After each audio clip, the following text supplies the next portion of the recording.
impact has not been huge. True. That's good. The number of storms really is outweighed by, does a storm hit the coast somewhere, then it's a bad year.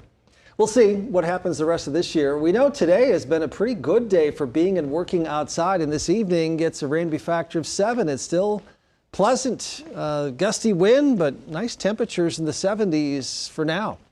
And not much on dual pole Super Doppler 7 radar, just a couple of sprinkles. We had a few showers try to approach the Omaha Metro this morning, but they fell apart. Now we have impact weather in the forecast for tonight because we think there's at least a chance we'll get some showers and thunderstorms later tonight. But the evening, I think, will stay dry.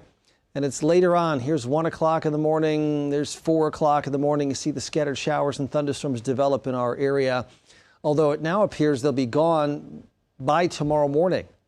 76 and 57. Today's temperatures slightly below the averages, which are 82 and 59. Officially no precipitation. This month, 0.3 of an inch. Pollen. We've got that. Now there's a medium or moderate count of grass pollen, a high count of weed pollen. Ragweed's the biggie.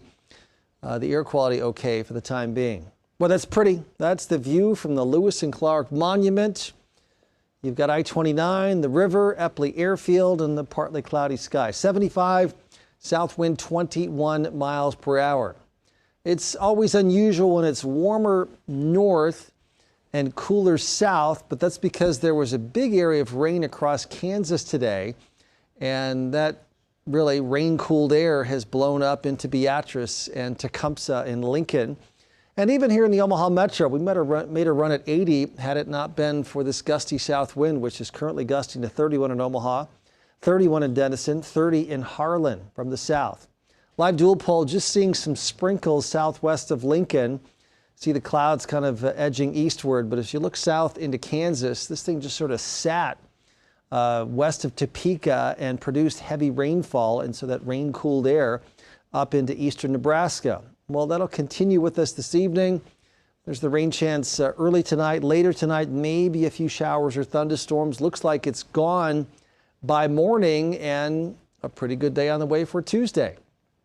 Tonight, I'm projecting a low temperature of 61 with a 50% chance of rain and some thunder overnight. It doesn't look to me like there'd be severe weather. If there's to be heavy rain, maybe the far southern areas to get some of that. Tomorrow's temperature is a little bit warmer than today as we make a run at 80 in the afternoon with partly cloudy skies. Then it's 84 for the high on Wednesday, 87 for the high on Thursday, 89 for the high on Friday, and Saturday, the next Husker home game. It's a daytime game, too, a high of 91 with a south wind. That's not really good football weather, but it's what we have right now, hot weather for the next Husker game. You know, for weather updates anytime, if you'll just download the KETV mobile app, you get interactive radar, storm alerts, latest forecast right there on the home screen. Of course, it's free for iPhones and Android devices. It's like we're rolling.